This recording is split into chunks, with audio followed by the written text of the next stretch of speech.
Good morning, students. Today we are going to start our next topic, that is acids and bases. हमारा chapter है second chapter, acids bases and salts. तो last video में हम लोग ने generally introduction लिया था acids and bases के बारे में. अभी जो हमारा टॉपिक स्टार्ट हो रहा है that is acids and bases.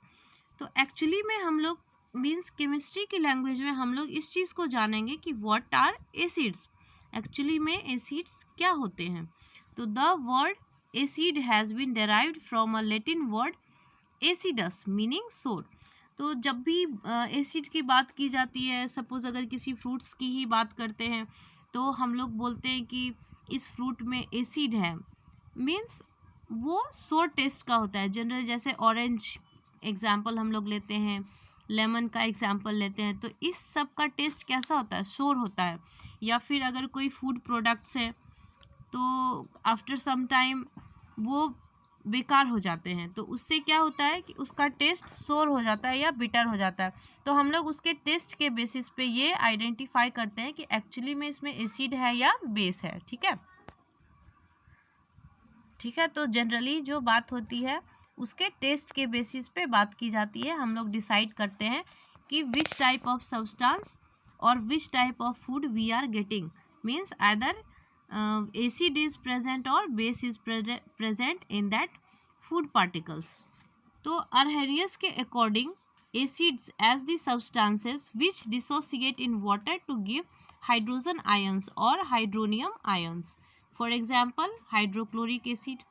तो एसिड वैसे सब्सटेंस को बोला जाएगा जब कोई डाइल्यूट वाटर का सॉल्यूशन है, ठीक है, डाइल्यूट सॉल्यूशन लिया गया है और उसमें रिएक्शन के बाद हाइड्रोजन आयन, ठीक है, मीन्स जब हाइड्रोजन चार्ज रहते तो उसको हाइड्रोजन आयन बोला जाता है. तो हाइड्रोजन आयन या हाइड्रोनियम आयन H+ और H3O+, जब ये आपके ये आयंस डिसोसिएट होंगे, ब्रेक होंगे, तो ऐसे सब्सटेंस को एसिड बोला जाएगा. जैसे example we are taking HCl. तो HCl ब्रेक हो रहा है H+ ions and Cl ions में, ठीक है. तो H positive and Cl minus charged ions है.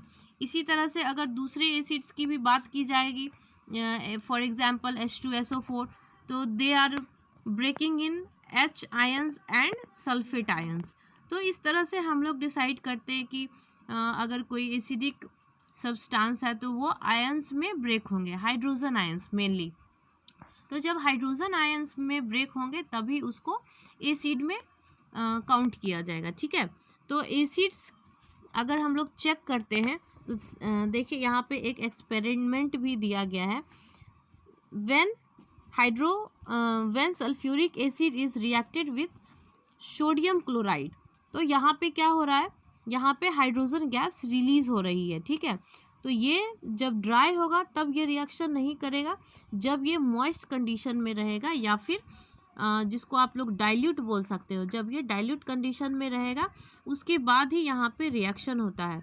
ठीक. तो इस एक्सपेरिमेंट को आप लोग स्टडी करिए और इससे क्या रिजल्ट निकलता है इससे आपको पता चलेगा कि जब लिटमस पेपर से इसको चेक किया जाता है तो it changes blue litmus into red. तो जब ये ब्लू लिटमस को रेड में चेंज कर देगा तो इससे ये क्लैरिफाई हो जाता है कि जो रिएक्शन हो रहा है उस पर जो सब्सटेंस यूज़ किया जा रहा है वो एसिडिक नेचर का है. ठीक है. See, there is the reaction between NaCl and sulfuric acid. When NaCl reacts with sulfuric acid, we get hydrochloric acid and sodium sulphate. ठीक है. तो ये इसका रिएक्शन है. तो जब कोई सॉल्ट एसिड से रिएक्शन करेगा तो हमें क्या मिलता है, अनदर एसिड मिलेगा और अनदर सॉल्ट मिलता है. ठीक है. तो ये एक्वस सॉल्यूशन में है, इसीलिए जब हम लोग इसको चेक करेंगे लिटमस पेपर से तो it turns moist blue litmus paper two red.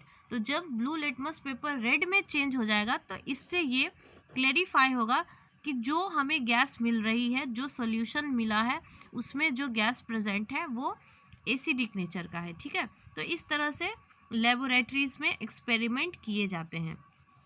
Next हम लोग आगे बढ़ते हैं। What are the several ways of classification of acids.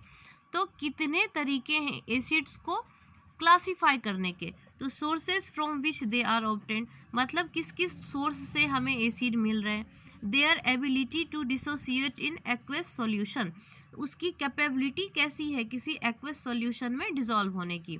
There concentration in water, means water में उसकी प्रेजेंस कितनी है, उसका अमाउंट कितना है। किसी एसिड का अमाउंट वाटर में जितने अमाउंट में वो प्रेजेंट रहता है उसी को कंसंट्रेशन बोला जाता है। तो वन बाय वन हम लोग इसको स्टडी करते हैं। On the basis of source, how can acids be classified on the basis of there sources. तो जैसे फूड आइटम्स हम लोग अपने फूड आइटम्स को जो भी यूज़ करते हैं तो उसमें जो एसिड प्रेजेंट रहता है उसको वो हमारे लिए हार्मफुल नहीं होते हैं। तो ऐसे सब्सटेंस जो हमें नेचुरल तरीके से मिलते हैं या नेचुरल लिविंग सोर्सेज होते हैं, that is plants and animals, तो ऐसे एसिड्स को ऑर्गेनिक एसिड बोला जाता है। ठीक है, the acids which are obtained from natural living sources plants and animals are known as organic acids.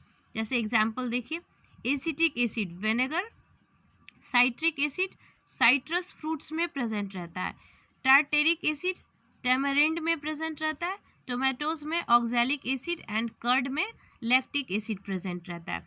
तो ये सारे हमारे नेचुरल एसिड्स हो गए, तो इसको ऑर्गेनिक एसिड बोला जाता है। ठीक है, नेक्स्ट हम लोग देखते हैं inorganic acids. The acid which are obtained from minerals of the earth are known as inorganic acids.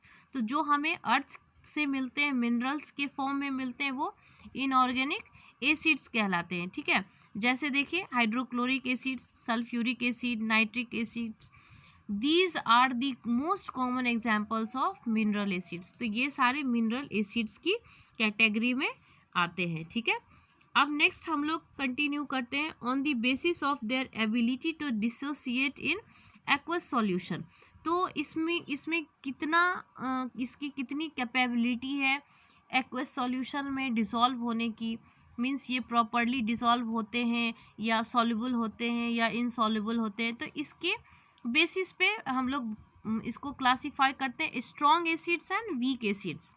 तो स्ट्रॉन्ग एसिड कैसे होते हैं? The acids that dissociate completely in an aqueous solutions to release H+ ions are known as strong acids.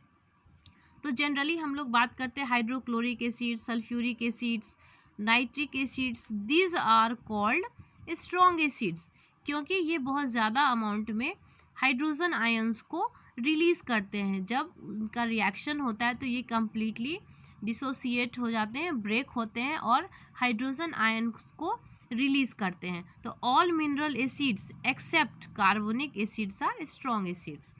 तो हमारे minerals में बहुत सारे कार्बनिक एसिड्स भी होते हैं, तो उसको छोड़ के अदर जितने मिनरल एसिड्स होते हैं वो सारे स्ट्रॉन्ग एसिड्स कहलाते हैं। Next weak acids, the acids that dissociate partially in an aqueous solution to release less amount of hydrogen ions are known as weak acids. तो आफ्टर डिसोसिएशन जो less amount में hydrogen ions को release करते हैं तो ऐसे acids को weak acids बोला जाता है।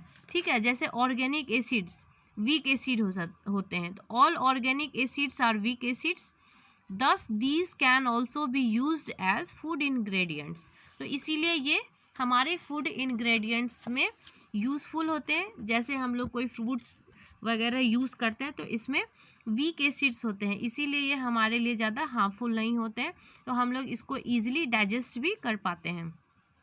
On the basis of there concentration in water, तो वाटर के कंसंट्रेशन के बेसिस पे दो तरह से क्लासीफाई किया गया है, concentrated acids and dilute acids.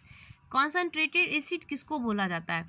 जैसे एग्जांपल समझिए, अगर हमारे पास 100 ग्राम एक सॉल्यूशन है या 100 मिलीलीटर एक सॉल्यूशन है, उस सॉल्यूशन में अगर 80 मिलीलीटर एसिड है और 20 मिलीलीटर वाटर है तो ऐसे एसिड को कॉन्सनट्रेटेड एसिड बोला जाएगा। मीन्स जिसमें एसिड की क्वांटिटी ज़्यादा होगी, वाटर की क्वांटिटी कम होगी, तो ऐसे एसिड्स को कॉन्सनट्रेटेड एसिड बोला जाता है।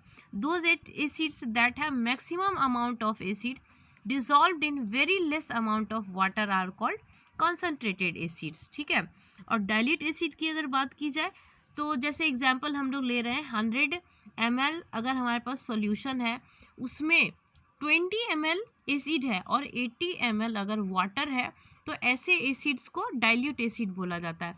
तो जब भी रिएक्शन होता है तो डाइल्यूट एसिड्स के साथ रिएक्शन किया जाता है, या डिपेंड करता है कि उसमें कितनी क्वांटिटी एसिड की प्रेजेंट है या कितनी रिक्वायर्ड है, तो उस बेसिस पे उसको कॉन्सनट्रेटेड एसिड या डाइल्यूट एसिड आपका उसमें लिखा रहता है। जैसे अगर जनरली देखोगे तो डाइल्यूट एसिड्स के साथ एक्वस टर्म यूज़ कर दिया जाता है, और अगर कॉन्सनट्रेटेड है तो रिएक्शन में आपको बता दिया जाएगी कि कॉन्सनट्रेटेड है, CONC शॉर्ट में वो मेंशन रहता है। तो डाइल्यूट एसिड क्या हो गया, जिसमें एसिड की क्वांटिटी लेस होगी, वाटर की क्वांटिटी ज़्यादा होगी, लार्ज अमाउंट में होगी, तो ऐसे एसिड्स को डाइल्यूट एसिड बोला जाएगा। तो why should dilution of A concentrated acid be done with utmost care.